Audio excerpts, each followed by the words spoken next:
네, 반갑습니다. 경자입니다. 자, 드디어 상반기 최대어인 마린솔루션 청약이 시작됩니다. 아마도 많은 분들이 주목하고 계실 텐데 워밍업으로 미리 말씀을 드렸으니까요. 오늘은 청약하기 전에 딱 필요한 정보만 체크를 해보도록 하겠습니다. 이번 주 6종목 중에 이제 청약은 2종목이 남았는데요. 오늘 청약을 시작한 코칩, 그리고 내일 청약을 시작하는 마린솔루션입니다. 마린솔루션은 금요일까지 청약을 하고 환불일은 다음 주 화요일이거든요. 그래서 환불 기간은 4일입니다. 그리고 마린솔루션을 끝으로 4월 공모주 시장도 막을 내리게 됩니다. 그리고 상장일이 5월 8일로 예정되어 있는데요. 이번 주 6종목 중에 마지막으로 상장할 예정인데 이날 단독 상장하니까요. 상장일 변수도 없습니다. 자, 그러면 수요 예측부터 본격적으로 체크를 시작할 텐데요. 일단 수요 예측 결과가 아주 좋게 나왔습니다. 2021개 기관이 참여를 했고 의무 확약 비율은 45.8%로 신청이 들어왔거든요.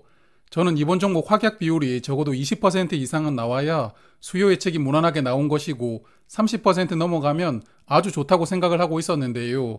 제가 기대하던 수준 이상으로 확약 신청이 들어왔습니다. 최근에 대형 종목들과 비교를 해보면 APR보다는 기관 참여수와 확약 비율 모두 높았고요. 두산 로보틱스와 비교를 해보면 기관 참여수는 조금 더 많았지만 확약 비율은 약 6% 정도 낮았습니다.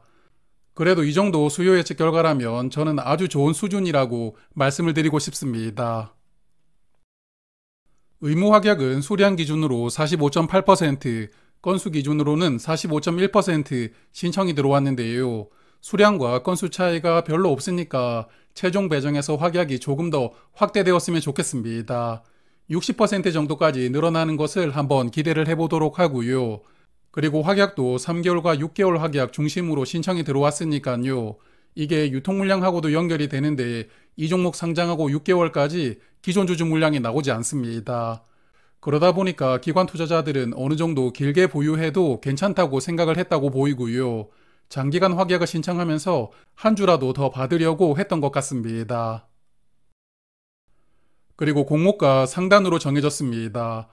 올해 처음으로 상단으로 확정된 것인데 사실 대기업 종목들은 공모가를 초과하지 않는다는 불문율이 있거든요.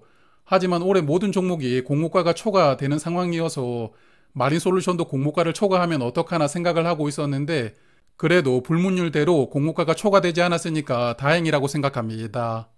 공모가 신청 결과를 보면 약 88%가 상단 가격을 초과해서 신청을 했으니까 초과할 수도 있었다고 봅니다. 여하튼 다행이라고 생각을 하고 마린솔루션은 이번 IPO로 7,400억 원 정도를 모집합니다. 그리고 공모가 기준 시가총액이 3조 7천억 원이니까요. 2022년 1월에 창략을 했었던 LG에너지 솔루션 이후에 가장 사이즈가 큰 종목입니다. 자, 그러면 공모가가 정해졌으니까 다시 한 번 더 밸류를 체크를 해볼 텐데요. 워밍업에서 말씀을 드렸지만 유사 기업이 4개 회사가 있습니다. 이 중에서 국내 회사는 계열사인 한국조선해양만 선정이 되었는데요. 사실 계열사가 유사 기업에 포함되는 것이 조금 애매한 상황인데 아무래도 마린솔루션 국내에서 비교할 만한 기업이 없다 보니까 이렇게 선정을 한 것 같거든요. 그래서 계열사인 한국조선해양과 한번 밸류를 비교를 해보겠습니다. 이번 주에 조선 종목들 주가 흐름이 좋았는데요. 마린솔루션 수요 예측이 흥행했다는 뉴스 덕분에 수급이 몰렸다는 뉴스들이 많았습니다. 여하튼 한국조선해양은 오늘 오후 주가 기준으로 PER이 41배로 밸류가 형성되어 있습니다. 밸류가 낮은 편이 아니지만 조선업은 미리 수주를 받았던 물량 덕분에 향후 실적을 어느 정도는 예상할 수가 있거든요. 그래서 한국조선해양 올해와 내년에 큰 폭의 실적 개선이 예고되어 있고 이런 기대감이 주가에 선 반영되고 있는 밸류라고 생각됩니다. 그리고 마린솔루션은 공모가 기준으로 PER은 24.5배로 상장하게 되었는데요. 계열사인 한국조선해양의 밸류보다는 낮지만 마린솔루션의 사업 영역이 캡티브 마켓 의존도가 상당히 높습니다. 그래서 이런 밸류가 적정한지에 대해서는 약간 의문이 들기는 하는데요.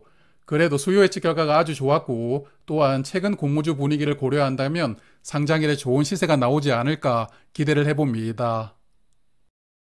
자, 그럼 이번에는 청약 정보를 체크하면서 조금 더 내용을 파악해 보겠습니다. 마린솔루션 총 890만 주를 모집하고요. 오랜만에 만나게 되는 초대형 종목입니다. 일반 투자자에게 약 222만 주가 배정되었는데 우리 사주 미달 여부에 따라서 배정 수량이 약간 더 늘어날 수가 있습니다. 그리고 우리 사주 조합의 20% 비중을 꽉 채워서 178만 주를 배정을 해두었으니까 완판 가능성을 한번 체크를 해보겠습니다. 마린솔루션은 직원 수가 약 530명 정도 된다고 합니다. 그래서 우리 사주 배정 물량을 직원 수로 나누어 보면 1인당 약 3,300주씩 청약을 해야 되는데요. 풀 청약을 하려면 증거금이 2억 8천만 원이나 필요하더라고요. 아마도 회사에서 대출 지원을 어느 정도 해주겠지만 그래도 직원들이 쉽게 청약할 만한 금액은 아니라고 보이거든요. 그래서 개인적으로는 미달 물량이 나올 가능성도 있다고 예상을 하고 있는데 일단 증권사 앱에 들어가 보았더니 배정 물량은 25% 기준으로 표기가 되어 있었습니다. 그러므로 저도 일단 일반 투자자에게 25% 물량이 배정된다는 것을 가정하고 나머지 내용을 체크를 하도록 하겠습니다. 청약은 5개 증권사에서 담당하는데요. 이 중에서 메인 증권사는 KB증권으로 약 119만 주가 배정이 되어 있습니다. 그리고 이 그룹은 신한투자증권과 하나증권인데 각각 41만 주씩 배정이 되어 있고요. 마지막 3그룹은 대신증권과 삼성증권으로 각 10만 3천 주씩 배정이 되어 있습니다. 요즘에는 증권사마다 경쟁률을 보면서 청약하는 분들이 정말 많기 때문에 증권사별로 경쟁률 차이가 크지 않거든요. 하지만 나는 신경 쓰는 게 싫어서 그냥 1일차에 빨리 청약을 해버리고 싶다. 이렇게 생각을 하신다면 메인 주관사인 KB증권을 선택하는 게 무난하다라고 말씀을 드리고 싶고요. 그리고 청약 한도는 배정 수량에 따라서 증권사별로 차이가 크거든요. 비례 청약하실 분들은 여기 한도를 참고해 보시길 바랍니다. 그리고 최소 청약 수량은 10주로 모두 동일한데요. 균등 청약만 참여를 하신다면 10주 이상을 청약하시면 되고 증거금은 41만 7천 원이 필요합니다. 그리고 청약 수수료가 KB증권은 1,500원이고 나머지 증권사들은 2,000원을 받습니다. 그리고 이 종목은 모집 수량의 절반인 445만 주를 구주 매출로 매각하게 되는데 구주 매출 비중이 50%나 되기 때문에 매우 많습니다. 다만 최대 주주의 구주 매출이 아니라 재무적 투자자의 구주 매출이기 때문에 유통 물량이 좋아지는 효과가 있거든요. 그러므로 구주 매출이 있다는 점이 꼭 단점이라고 보기는 어렵고 그리고 수요 예측 결과를 보더라도 기관 투자자들이 크게 신경 쓰지 않았다고 볼 수가 있으니까요. 구주 매출이 있다는 부분은 그냥 참고만 하셔도 좋을 것 같습니다. 그리고 수요 예측에 의무 확약을 적용하면 상장일에 391만 주, 전체 주식의 8.8% 물량만 유통되니까요. 유통 물량이 최상급 수준입니다. 그리고 상장하고 6개월 동안은 매물로 나오는 기존 주주 물량이 아예 없고요.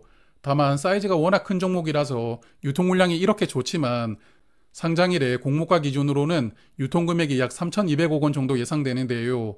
그러므로 상장일에 나오는 공모주주 물량을 개인이 전부 소화하기는 어려울 것이고 결국 기관 투자자나 외국인들이 상장일부터 어느 정도는 소화를 해주어야 수급이 형성될 수 있다고 보거든요.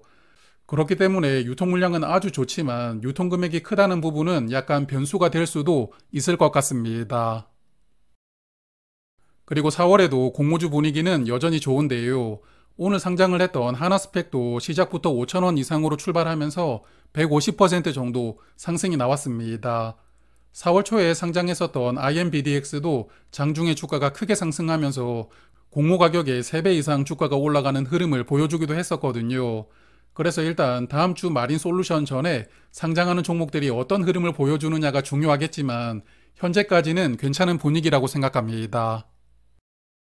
하지만 2월에 청약을 했던 APR의 경우에 많은 분들이 기대를 하셨지만 상장일에 공모가 2배 이상 올라가지 못하고 흘러내리는 결과가 나왔거든요. 그래서 대형 공모주는 아무래도 수급을 움직이려면 매우 많은 자금이 필요하기 때문에 소형 종목보다 흐름이 애매해질 가능성이 높다고 볼 수 있습니다. 물론 APR은 기존 주주가 매우 많은 종목이었고 마린솔루션 하나도 없으니까 APR보다 상장일 조건이 매우 좋은 상황이긴 합니다. 하지만 기대감을 너무 높게 잡고 청약을 하다 보면 실망감도 그만큼 커질 수가 있으니까요. 수요 예측 결과도 좋았고 유통 물량도 좋지만 그래도 너무 큰 기대를 하지 않고 청약을 하시는 게 좋을 것 같습니다. 자, 그러면 청약 정보 관련해서는 어느 정도 말씀을 드렸고 이제 청약이 어떻게 마감될지 예상을 해볼 텐데요. 최근에 대형 종목이 없다 보니까 참고할 만한 종목이 많지 않았는데 그나마 작년 가을에 상장을 했던 두산로보틱스는 참고를 해볼 수 있다고 생각합니다.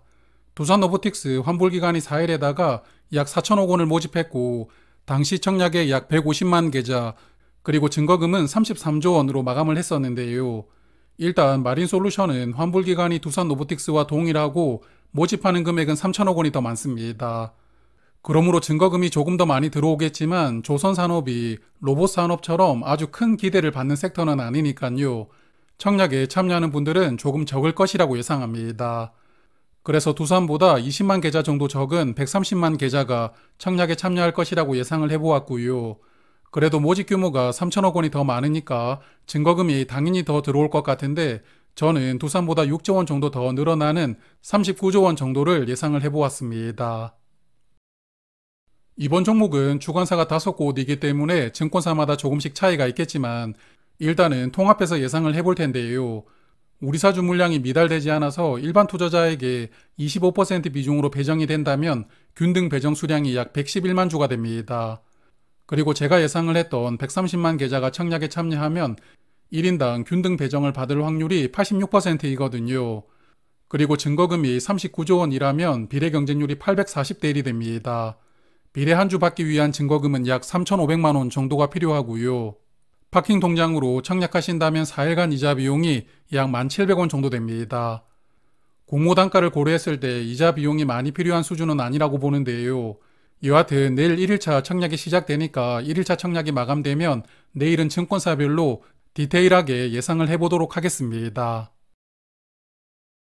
자, 그래서 이런 수요 예측을 보고 청약을 하지 않을 수가 없겠죠. 저는 마린솔루션을 비례 청약을 해볼 생각이고요. 내일 청약이 마감되는 코칩은 정말 일정이 아쉽지만 그냥 균등만 청약하는 것으로 결정을 해볼 생각입니다.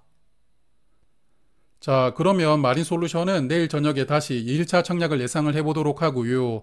오늘 1일차 청약을 마감하는 코칩 7시 정도에 내일 청약을 예상을 해볼 테니까 저는 잠시 후에 한 번 더 뵙도록 하겠습니다. 고맙습니다.